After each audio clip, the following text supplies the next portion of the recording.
Shriram time news मध्ये मी कैलास सोनवणे आपले हार्दिक स्वागत करतो। सुरुवातीला पाहूया 24 तासातील ताज्या घडामोडी। महानगरपालिकेच्या महासभेत राष्ट्रवादीने घुसखोरी केल्यामुळे झाला राडा। महामार्गावर ट्रकमधून होणारी मद्याची तस्करी शिरपूर तालुका पोलिसांनी रोखली। कृष्णानगर हायस्कूलच्या माजी विद्यार्थ्यांची मयत मित्राप्रती सहानुभूती आणि महाराष्ट्र योग शिक्षक संघातर्फे जिल्हाधिकारी कार्यालयासमोर निदर्शने।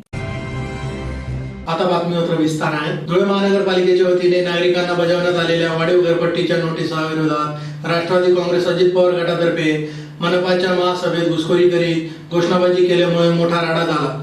यामुळे काही काळ वातावरण तप्त झाले होते। धुळे महानगरपालिकेच्या वतीने नागरिकांना बजावण्यात आलेल्या वाढीव घरपट्टीच्या नोटिसांवरून भाजपच्या निषेधाच्या घोषणा देत राष्ट्रवादी काँग्रेस अजित पवार गटातर्फे महासभेत घुसखोरी करण्यात आली। यावेळी भाजप नगरसेवकही पुढे सरसावले। यामुळे महासभेत राडा होऊन धक्काबुक्कीही झाली। यामुळे महापौर प्रतिभा चौधरी यांनी महासभेत वादंग माजवणाऱ्या राष्ट्रवादी काँग्रेसचा निषेध केला, तर राष्ट्रवादीचे शहर जिल्हाध्यक्ष कैलास चौधरी यांनी भाजपच्या पदाधिकाऱ्यांनी राष्ट्रवादीच्या महिला कार्यकर्त्यांना धक्काबुक्की केल्याचा आरोप करीत निषेध केला। धुळे महानगरपालिकेची 30 डिसेंबरला मुदत संपत आहे।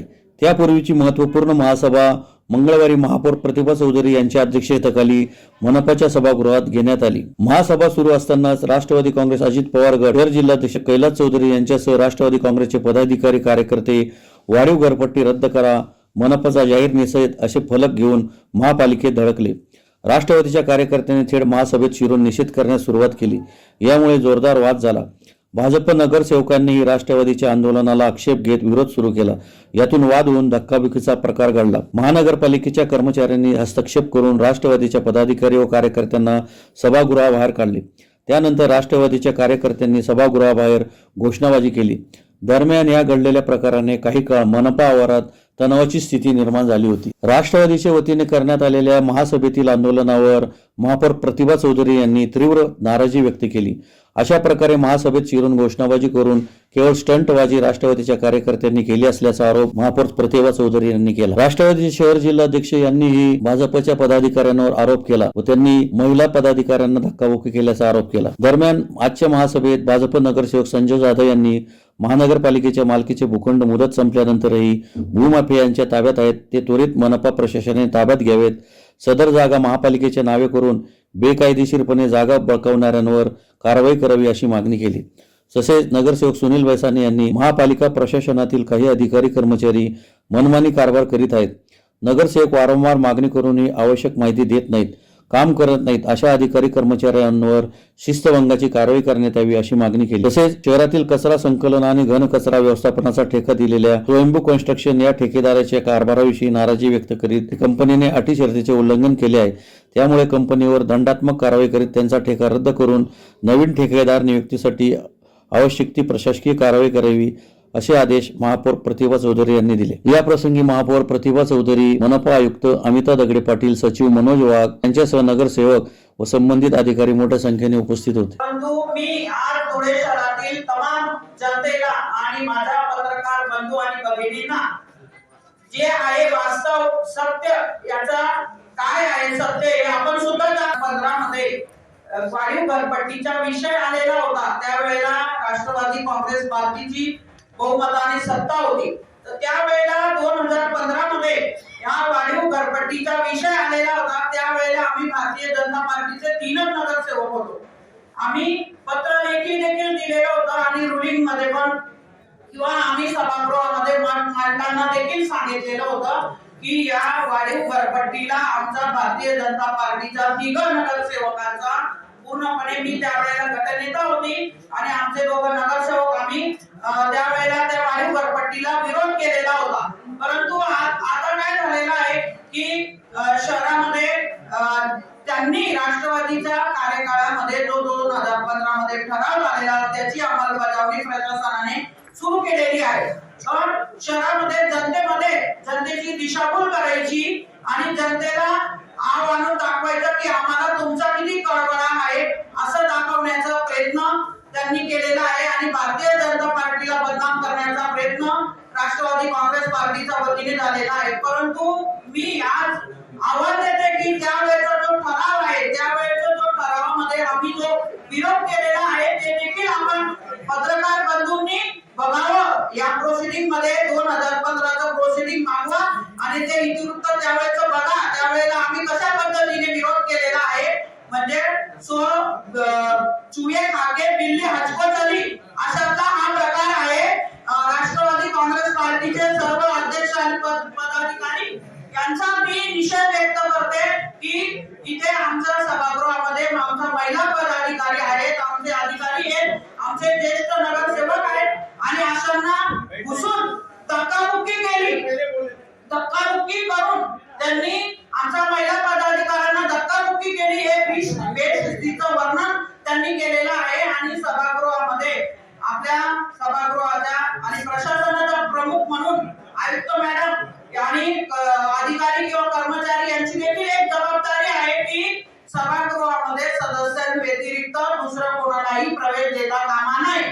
परंतु बेकायदेशीर ते घुसले आणि इथे त्यांनी स्टंटबाजी केली आणि प्रदर्शन करून पेपर मध्ये फोटो आमचे यायला पाहिजे आणि जनतेला आमचा किती कळवळा हे दाखवण्याचा जो छोटा आव आणलेला आहे त्याचा मी जाहीर निषेध करते आणि धुळे शहरातील तमाम जनतेला सांगते की राष्ट्रवादी काँग्रेसच्या कार्यकाळामध्ये 2015 मध्ये हा ठराव झालेला आहे. त्यावेळेला देखील आम्ही विरोध केला होता त्या घरपट्टी वाढीला आणि आम्ही त्यावेळेचा सत्ताधाऱ्यांचा जे आज घुसले प्रदर्शन करण्यासाठी त्यांचा देखील आम्ही जाहीर निषेध करतो आणि आयुक्त मॅडमांना आदेशित करते की त्यांनी जे बेकायदेशीर सभागृहामध्ये घुसून प्रदर्शन केलं त्यांच्यावर गुन्हे दाखल करण्यात यावे. सभेमध्ये यांना दुसरा अल्टिमेटम म्हणून सनी आलो होतो की जेणेकरून वाढीव घरपट्टी जी आहे ती रद्द करण्याबाबत यांना आम्ही पहिले निवेदन पण दिलेलं आहे. महानगरपालिका इतकी उदासीन आहे की 11:30 पावणे 11चा टाइम आहे, 11:45 वाजेला महासभा चालू होते. नगरसेवक आणि पदाधिकारी आणि इतर पदाधिकारी हे किती धुळे शहराच्या कामाच्या लायकीचे आहेत याचा विषय धुळेकर जनतेने आता जाणून घ्यायला पाहिजे की जो ठराव विखंडित करून शासनाला पाठवता येऊ शकतो आणि शासनाकडनं तो मंजूर करून ही घरपट्टी रद्द होऊ शकते. आजच आपल्या खानदेश मैदानच्या बांधवांनी लिहिलंय की हे होऊ शकतं आणि आम्ही बी नगरसेवक राहून चुकलोय, हे होऊ शकतं. पण यांची मानसिकता नाही की धुळे शहराला दिलासा मिळावा जेणेकरून गोरगरीब जनतेला हा जी वाढीव घरपट्टी आहे ही माफ करण्याची यांची मानसिकता नाही. म्हणून आम्ही महापौर आणि सभागृहाचा या ठिकाणी निषेध करतो.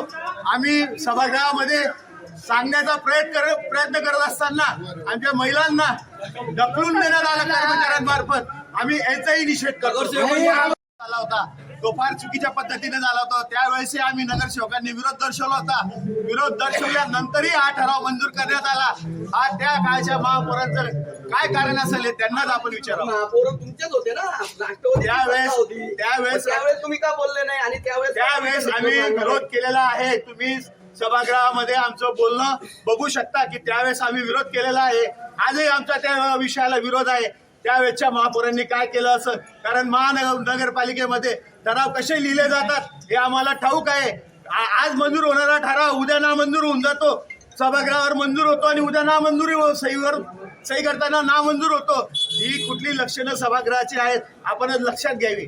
मुंबई आग्रा महामार्गावर हाडाखेड जवळ शिरपूर तालुका पोलिसांच्या पथकाने ट्रकमधून होणारी अवैध मद्य तस्करी रोखत ट्रकसह सुमारे 31 लाखांचा मद्यसाठा जप्त केला. शिरपूर तालुका पोलिसांच्या पथकाने महामार्गावरील हाडाखेड गावाजवळ ट्रकमधून होणारी अवैध मद्य तस्करी रोखली असून या कारवाईत 15 लाखांच्या ट्रकसह सुमारे 31 लाखांचा मद्यसाठा जप्त करण्यात आला आहे. याबाबत अधिक माहिती अशी की मध्य प्रदेशातील सेंधव्याकडून शिरपूरकडे एका आयशर कंपनीचे प्रो 3015 मॉडेलच्या वाहनातून दारूची बेकायदेशीरपणे वाहतूक होत असल्याची माहिती शिरपूर तालुका पोलीस ठाण्याचे सहाय्यक पोलीस निरीक्षक सुरेश शिरसाट यांना मिळाली. त्यांनी तत्काळ पथकाला वाहनाचा शोध घेण्याचे आदेश दिले. त्यानुसार पेट्रोलिंग करीत वाहनाचा शोध घेत असताना पथकाला संशयित वाहन क्रमांक NL7 AA 3503 हाडाखेड गावाजवळील हॉटेल जय बाबरी येथे मिळून आले. वाहनावरील चालकाने त्याचे नाव सुनील कुमार राजपाल जाट वय 28 राहणार धानी सरल तालुका तोसाम जिल्हा भवानी हरियाणा असे सांगितले. वाहन पोलीस ठाण्यात आणून सील तोडून वाहनाची तपासणी केली असता त्यात फक्त पंजाब राज्यात विकण्याची परवानगी असलेली दारू आढळून आली. ही दारू महाराष्ट्र राज्यात विक्री करून शासनाचा कर बुडून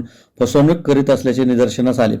म्हणून 2,42,400 रुपये किमतीचे ऑल सीजन कंपनीच्या 750 ml चे एकूण 40 खोके, 3,63,600 रुपये किमतीचे रॉयल चॅलेंजचे 750 ml चे 60 खोके, 1,05,600 रुपये किमतीचे मॅकडॉल नंबर 1 चे 750 ml चे एकूण 20 खोके, 9 लाखांचे मॅकडॉल नंबर 1 चे 180 ml चे एकूण 150 खोके, 21,600 रुपये किमतीचे कॉसबर्ग कंपनीच्या बियर 500 ml चे एकूण 10 खोके व 15 लाखांचा ट्रक असा एकूण 31,33,200 रुपयांचा मुद्देमाल जप्त करण्यात आला आहे. पोलीस कॉन्स्टेबल स्वप्नील बांगर यांच्या फिर्यादीवरून गुन्हा दाखल करण्यात आला आहे.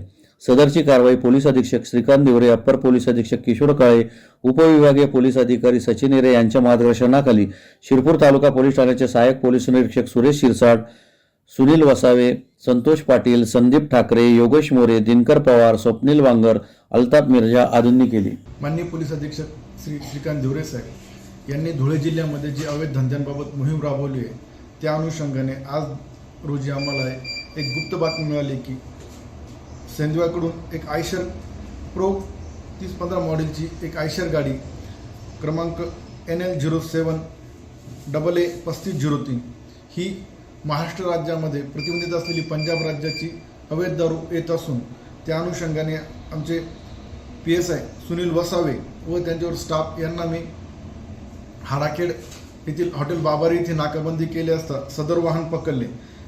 सुरुवातीला या वाहनाचा चालक सुनील कुमार जाट यास गाडीतल्या मालाबाबत विचारणा केला असता त्यांनी उडाउडीचे उत्तर दिल्यानंतर सदरील वाहन पोलीस स्टेशनला आणून त्यात गाडी मालकाला संपर्क करून त्यांचे सील तोडायची परवानगी घेऊन 2 पंचांसमक्ष गाडी उघडली असता त्यामध्ये पंजाब राज्याची दारू मिळून आली असून यामध्ये ऑल सीझन कंपनीचे 750 ml चे एकूण 40 खोके, रॉयल चॅलेंज 750 ml चे 60 खोके, मॅकडॉल्स नंबर 1 750 ml चे 20 खोके, तसेच मॅकडॉल नंबर 1 180 ml चे 150 खोके व कॅसबर्ग कंपनीची बियर 500 ml चे 10 खोके असे आम्हाला एकूण 16,33,200 रुपयाचा मुद्देमाल मिळून आला असून सदरची दारू ही महाराष्ट्र राज्यात बंदित असून ही या कारवाईसाठी माननीय पोलीस अधीक्षक श्री श्रीकांत दिवरे साहेब, अप्पर पोलीस अधीक्षक श्री किशोर काळे साहेब, माननीय उपविभाग पोलीस अधिकारी हिरे साहेब यांच्या मार्गदर्शनाखाली मी, माझी team PSI Sunil Vasave, police head constable Santosh Patil, Sandeep Thackeray, police constable Yogesh Pawar, Dinkar Pawar, Swapnil Bangar आणि चालक कॉन्स्टेबल अल्ताफ मिर्झा यांनी केली असून सदरील चालक तसेच याच्यामधील मालक पुढे कोणाला पुरवठा होत होता या सर्वांवर गुन्हा दाखल करण्याची कारवाई करत आहोत. धुळे शहरातील मोगलाई येथील कृष्णनगर हायस्कूलचा विद्यार्थी विनोद तायडे याचे हृदयविकाराच्या झटक्याने निधन झाल्याने त्याच्या वर्गमित्रांतर्फे त्याच्या परिवारास 25,000चा धनादेश देऊन मदत करण्यात आली. धुळे शहरातील मोगला येथील कृष्णानगर हायस्कूलचा विद्यार्थी विनोद तायडे याचे 10 डिसेंबर रोजी हृदयविकाराच्या झटक्याने निधन झाले होते. त्यामुळे त्याचे वर्गमित्रांनी जिवलग मित्रासाठी माणुसकी जपत त्याच्या कुटुंबियास माजी मुख्याध्यापक नानासाहेब देवरे यांच्या हस्ते 25,000चा धनादेश देण्यात आला. शहरातील कृष्णानगर हायस्कूलचा विद्यार्थी विनोद कडुबा तायडे याचे 10 तारखेला हृदयविकाराच्या झटक्याने निधन झाले. शालेय अवस्थेपासून त्याच्या परिवाराची परिस्थिती अत्यंत बिकट होती. त्याच्या परिस्थितीची सर्व मित्रांना जाणीव होती. म्हणून सर्व मित्र एकत्र येऊन आपल्या शालेय जिवलग मित्राच्या परिवाराला काहीतरी आर्थिक मदत व्हावी म्हणून सर्व शालेय विद्यार्थी एकत्र येऊन 25,000 रुपयांची मदत करण्याचे ठरवले व त्या रकमेचा धनादेश माजी मुख्याध्यापक नानासाहेब देवरे यांच्या हस्ते त्यांच्या परिवाराला देण्यात आला. यावेळेस स्वतः माजी मुख्याध्यापक देवरे यांनी सुद्धा सरळ हाताने मदत केली. या प्रसंगी समीर अहमद, साजिद अहमद, कासिम शेख, जमील शाह, शाहिद खान, सलीम शाह, इम्रान शाह, मुनीर शेख, अखिल शाह, संतोष मोरे, कांतीलाल मोरे, प्रकाश मोरे, अविनाश पाटील, भूपेंद्र पाटील, हेमकांत मोरे, अनिल माहिरास, संजय गर्दे, सुनील नावकर, किशोर हिवरकर आदी उपस्थित होते. दिनांक 10/12/2023 रोजी रविवार रोजी दुपारी 2 वाजता आपला मित्र विनोद कडुबा तायडे याचं हृदयविकाराच्या तीव्र झटक्याने निधन झालं. तो आज आपल्यात नाही आहे. आपल्या सर्वांना तो सोडून गेलेला आहे. तर त्याची जी परिस्थिती होती ती अत्यंत हालाकीचे दिवस काढून त्याने खूप कष्टाने आत्तापर्यंत त्याचा संसार पुढे नेला होता. तायडे परिवारावर जे दुःख आलेलं आहे ते दुःख पेलण्याची क्षमता ईश्वर त्यांना देव अशी मी ईश्वरचरणी प्रार्थना करतो. आपण त्यांचं दुःख पेलू शकत नाही, पण फूल नाही फुलाची पाकळी म्हणून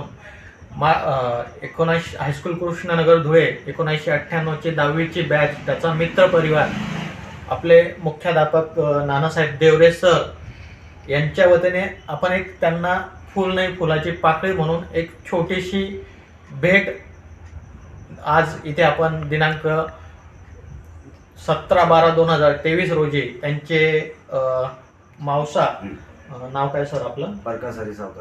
प्रकाश हरी सावकारे यांच्याकडे त्यांचे प्रतिनिधी म्हणून आपण एक सुपूर्द करतोय. महाराष्ट्र योग शिक्षक संघाच्या योग शिक्षक हिताच्या मागण्या मान्य करा या मागणीसाठी महाराष्ट्र योग शिक्षक संघातर्फे जिल्हाधिकारी कार्यालयासमोर निदर्शने करण्यात आली. महाराष्ट्र योग शिक्षक संघाच्या योग शिक्षक हिताच्या मागण्या मान्य कराव्या या मागणीसाठी महाराष्ट्र योग शिक्षक संघटनेतर्फे जिल्हाधिकारी कार्यालयासमोर निदर्शने करून निवेदन देण्यात आले आहे. निवेदनात म्हटले आहे की समाजाला आणि देशाला स्वास्थ्य बनवण्यासाठी योग साधनेशिवाय पर्याय नाही, म्हणून महाराष्ट्र योग शिक्षक संघाच्या वतीने योग संपूर्ण देशात योग साधनेबाबत जनजागृतीसोबत समाजाला स्वास्थ्य आणि सुदृढ ठेवण्यासाठी योग शिक्षक अहोरात्र झटत आहेत. मात्र आजपर्यंत योग शिक्षकांच्या पदरी निराशाच पडली आहे. म्हणून योग शिक्षकांच्या महाराष्ट्र योग आयोग स्थापन करावा, MPSC मध्ये योग विषयाला ऐच्छिक विषय म्हणून मान्यता द्यावी, शाळा व महाविद्यालयात योग विषयास मुख्य विषय म्हणून मान्यता द्यावी, आरोग्यवर्धिनी केंद्रात सेवा देणारे योग शिक्षक यांना नियमित करावे, शासकीय व निमशासकीय आस्थापनांमध्ये योगा ब्रेक नियमित करावा, यासाठी एक तज्ञ योग शिक्षक नेमावा, योग विषयास सेट परीक्षेत सामील करावे, महाराष्ट्र पोलीस खात्यात योग शिक्षक नियमित करावा, जिल्हा सामान्य रुग्णालयात योग थेरपिस्टच्या जागा भराव्यात, ग्रामीण तथा शहरी भागातील 20 वर्षापासून निशुल्क सेवा देणाऱ्या योग शिक्षकास लोककलावंताप्रमाणे मानधन द्यावे, योग विषयाला पूर्णतः अनुदानित करावे, योग विषयात उच्च शिक्षण घेणाऱ्या विद्यार्थ्यास फेलोशिप प्रदान करावी, मराठी साहित्य संमेलन प्रमाणे दरवर्षी योग संमेलन शासनाने आयोजित करावे अथवा त्याकरिता संघटनेस अनुदान देण्यात यावे, योगशास्त्रातील पदवीधर उच्च शिक्षित योग शिक्षकांची नोंदणी करून त्यांना नोंदणी क्रमांक द्यावा, अशा मागण्या करण्यात आल्या आहेत. त्यावेळी डॉक्टर मनोज नेलपगार, मनीषा चौधरी, मंगला पाटील, मनीषा सोनवणे, मीनाक्षी बारी, रत्ना सपकाळ, सुचिता शिनकर, रोहिणी सोनवणे, उर्मिला पाटील, चेतना कुलकर्णी, वैशाली पाटील, संदीप कुलकर्णी, जयंत विभांडिक, वैभव पाटील, शोभा जाधव आदी उपस्थित होते. आम्ही आज कलेक्टर साहेबांना निवेदन द्यायला आलो होतो. आमच्या मागण्या होत्या त्या आम्ही त्यांच्याकडनं पोहोचवण्याचा प्रयत्न केला. आमच्या अशा 12 मागण्या होत्या, त्यापैकी आम्ही 2-3 मागण्या तुम्हाला सांगण्याचा प्रयत्न करतो. एक म्हणजे महाराष्ट्रात योग आयोग हा स्थापन झाला पाहिजे, शाळा आणि महाविद्यालयामध्ये योगाचं प्रशिक्षण दिलं गेलं पाहिजे आणि आमच्या ज्या मागण्या आहेत त्या सरकारपर्यंत पूर्णपणे पोहोचल्या गेल्या पाहिजेत. यासाठी आम्ही आज कलेक्टर साहेबांना निवेदन दिले. माझ्यासोबत हे सगळे माझे सहकारी मित्रमंडळी म्हणजे आमचे योग शिक्षक आहेत. तर आम्ही जास्तीत जास्त प्रयत्न करू की आमच्या मागण्या वरपर्यंत कशा पोहोचतील असा आमचा प्रयत्न चालू आहे. तर ह्या पूर्ण महाराष्ट्रभर आमचे हे निवेदन देण्याचं काम सुरू आहे. तसं आम्ही धुळे जिल्ह्यातून आज कलेक्टर साहेबांना निवेदन दिले. धन्यवाद. पुन्हा एक नजर ठळक घडामोडींवर. महानगरपालिकेच्या महासभेत राष्ट्रवादीने घुसखोरी केल्यामुळे झाला राडा. महामार्गावर ट्रकमधून होणारी मद्याची तस्करी शिरपूर तालुका पोलिसांनी रोखली. कृष्णानगर हायस्कूलच्या माजी विद्यार्थ्यांची मयत मित्राप्रती सहानुभूती. आणि महाराष्ट्र योग शिक्षक संघातर्फे जिल्हाधिकारी कार्यालयासमोर निदर्शने. याचबरोबर श्रीराम टाइम न्यूजच्या बातमीपत्र संपले. दिवसभरातील ताज्या घडामोडींसाठी पाहत राहा श्रीराम टाइम न्यूज. भेटूया पुढील प्रसारणात. तोपर्यंत नमस्कार.